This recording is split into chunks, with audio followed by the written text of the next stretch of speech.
Dans ce cours, on va voir ensemble les différents types de contrôleurs en MADA SDN. Donc, chez TP-Link, on a trois types de contrôleurs, contrôleur logiciel, contrôleur matériel et contrôleur basé sur le cloud. Le contrôleur logiciel, vous pouvez le télécharger gratuitement sur Linux et Windows. Il peut gérer 10 000 appareils.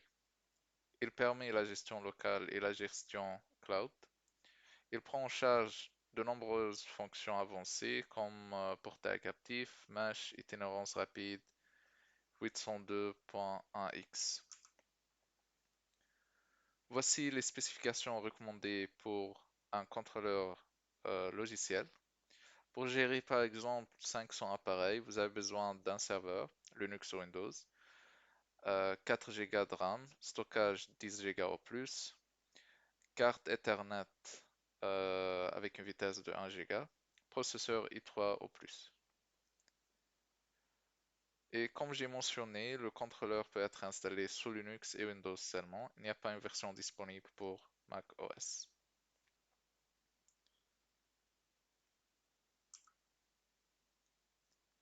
Le contrôleur matériel, c'est le deuxième type de contrôleur. Donc, il peut prendre en charge toutes les fonctions du contrôleur logiciel. Il supporte aussi la gestion cloud. Et bien sûr, il ne nécessite pas des licences. Donc, directement, on peut installer le contrôleur matériel et commencer à ajouter des appareils. De même, pour le contrôleur logiciel, il n'y a pas de licence. Directement, on peut installer le contrôleur logiciel et commencer à ajouter des appareils. Il y en a trois types ou trois modèles des contrôleurs ou de contrôleurs matériels. Le premier, c'est OC300. L'OC300 peut gérer à peu près 500 appareils. Il possède deux ports Ethernet avec une vitesse de 1 gigabit par seconde et un port USB qui peut être utilisé pour les sauvegardes automatiques des configurations. L'OC200, c'est un autre modèle, c'est un peu plus petit que l'OC300. Il peut gérer 100 appareils. Il possède un port PoE et un autre port RJ45 normal. Donc, ce contrôleur, il peut être connecté à un switch PoE directement pour l'alimenter. De même, il possède un port USB qui peut être utilisé pour le stockage de la configuration automatique.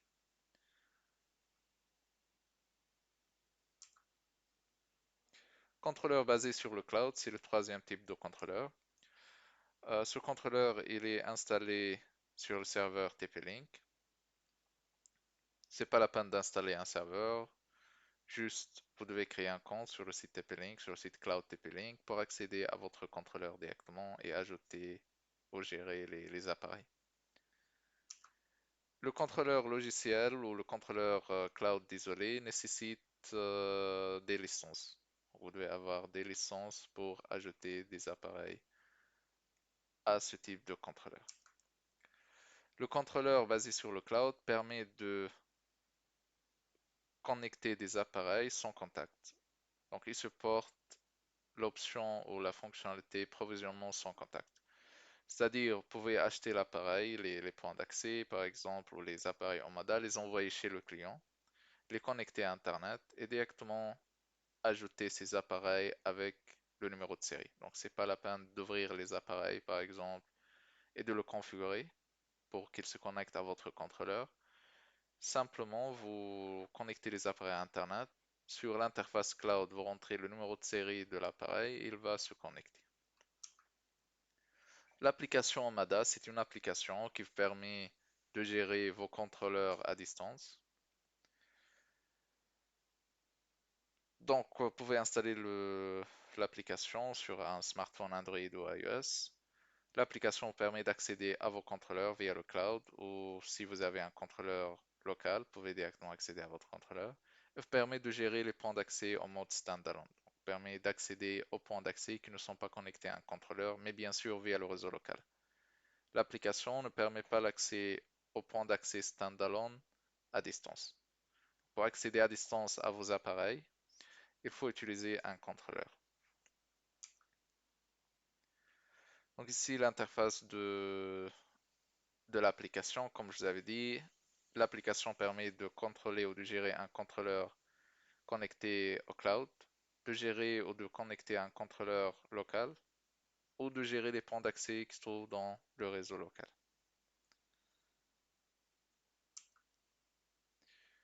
Si c'est une comparaison entre les trois types de contrôleurs, donc le premier contrôleur peut gérer un nombre illimité des appareils, mais nécessite des licences. Le deuxième matériel, il peut gérer un nombre limité des appareils, mais sans licence. Le troisième, le contrôleur logiciel, il peut gérer à peu près 10 000 appareils, sans de licence, bien sûr, mais c'est à vous d'installer ce serveur. Et bien sûr, c'est vous que vous devez faire la maintenance sur votre serveur. Donc, il y avait une ancienne version de contrôleur Omada, c'était la version 3.1, mais maintenant cette version est remplacée par, par Omada SDN 4 ou 5. Donc, la plus récente version, c'est la version 5.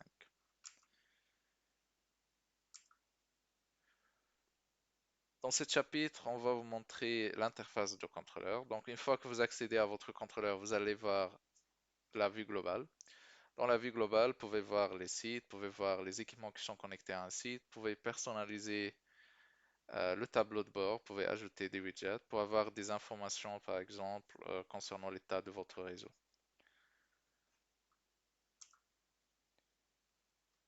Ensuite, dans la barre à droite, désolé, à gauche, vous allez voir donc des menus. Ces menus vous permettent d'accéder à des pages ou à des fonctionnalités spécifiques. Par exemple, l'option dashboard ou tableau de bord permet d'accéder au tableau de bord de contrôleur ou de site. Statistique permet d'avoir des informations concernant l'état des routeurs, des points d'accès et des switches.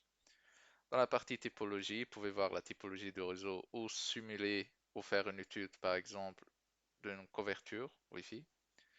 Dans la partie device aux appareils, on peut voir tous les appareils qui sont connectés ou qui sont en attente de la connexion. Vous pouvez, dans la partie device, adopter des appareils.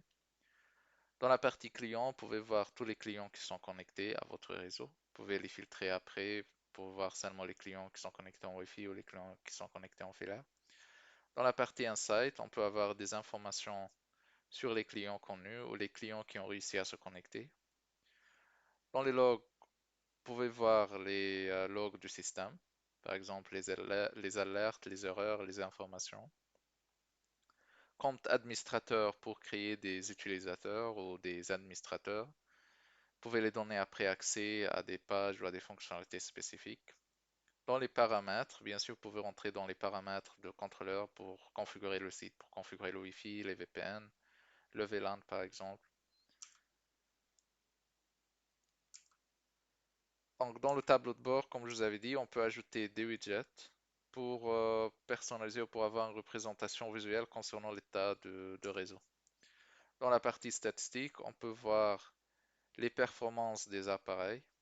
Par exemple, on peut voir nombre d'utilisateurs, utilisation de trafic sur chaque appareil.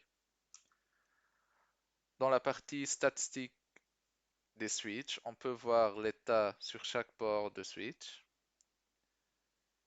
et bien sûr le trafic de chaque port.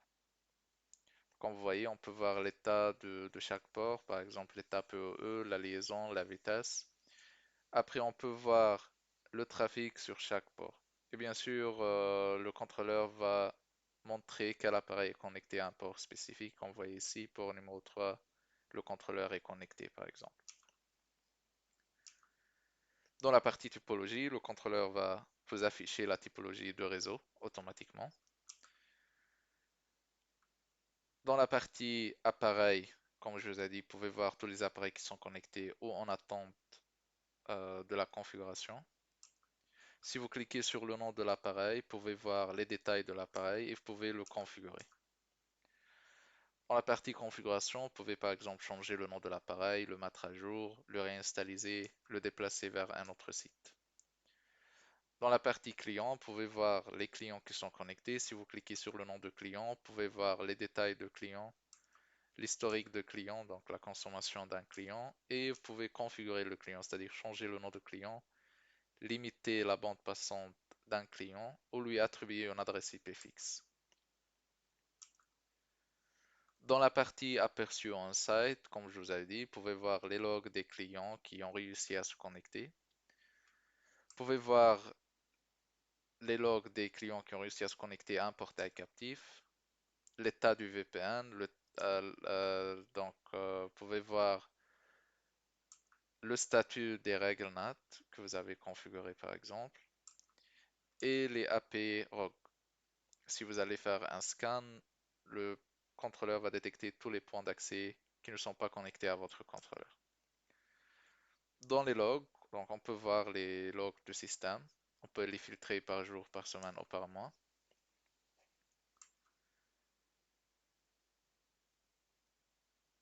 Bien sûr, pour configurer le contrôleur pendant la première configuration, vous devez spécifier le fuseau d'horaire de chaque site ou de contrôleur.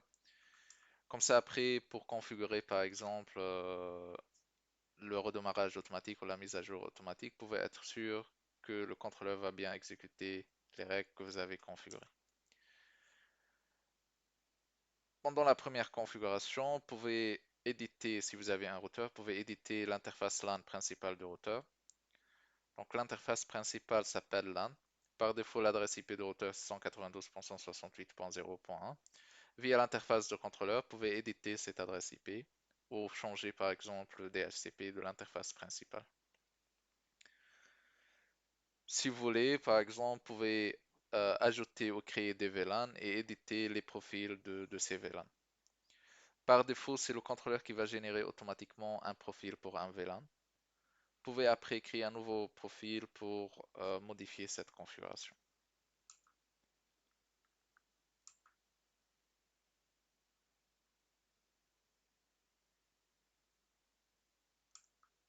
Pour le VPN, sur les routeurs TP-Link, vous pouvez configurer un VPN. Il y en a plusieurs types de VPN. Après, ça dépend du modèle de votre routeur. Vous pouvez vérifier dans les spécifications si le routeur supporte par exemple le SSL VPN ou non. Si on va vous donner on va vous donner un exemple d'une configuration OpenVPN. Pour configurer l'OpenVPN, c'est très simple. D'abord, vous devez avoir un routeur connecté à votre contrôleur.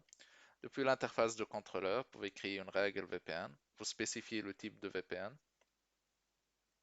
OpenVPN par exemple. Ensuite, vous pouvez choisir le protocole et le port de VPN. Vous pouvez éditer par exemple le mode de VPN, soit en mode split, soit en mode full. Mode split, c'est-à-dire seulement le trafic VPN va passer par votre serveur VPN. Mode full, c'est-à-dire que tout le flux va passer par le routeur. Donc le client accède à une page web, ce flux aussi va passer par le routeur VPN. Après, il faut rentrer une adresse IP virtuelle. Adresse IP virtuelle, c'est l'IP pool. Vous pouvez mettre n'importe quelle adresse IP, mais différente de là. Donc, sur les routeurs TP-Link, on peut créer des VPN de type site à site ou client à site. Site à site, c'est-à-dire IPsec. On peut créer un tunnel IPsec entre deux routeurs ou un tunnel WireGuard, par exemple, entre deux routeurs. Le deuxième type client à site, c'est-à-dire on peut connecter un client à distance à un serveur VPN pour accéder à ressources qu'on voyait dans cette figure. Après, nous allons parler des fonctions avancées dans les prochains cours, mais juste pour avoir une idée, donc sur le contrôleur, vous pouvez configurer des VLAN, bien sûr si vous avez des routeurs et des switches, vous pouvez configurer des VLAN. Portail captif si vous avez un routeur ou des points d'accès. Les portails captifs, ce sont de type voucher, local, donc coupon, utilisateur, radius ou formulaire par exemple.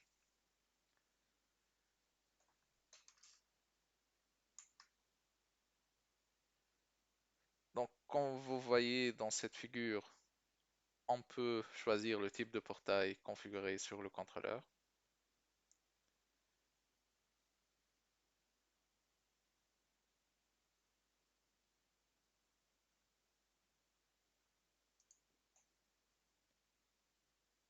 Sur le contrôleur, on peut aussi configurer par exemple des portails de type Radius. On peut connecter le contrôleur à un serveur Radius. On peut configurer des fonctionnalités pour redémarrer automatiquement, par exemple, le contrôleur à une heure pour redémarrer automatiquement, d'isoler les appareils à des heures spécifiques, pour programmer le PE, l'allumer, le teindre à des heures spécifiques, ou pour mettre à jour automatiquement les appareils à des heures spécifiques. C'est pour cela, tout à l'heure, je vous avais dit que pendant la première configuration, il faut bien vérifier la configuration, le fuseau d'horaire de chaque site que vous créez, ou la configuration de votre contrôleur.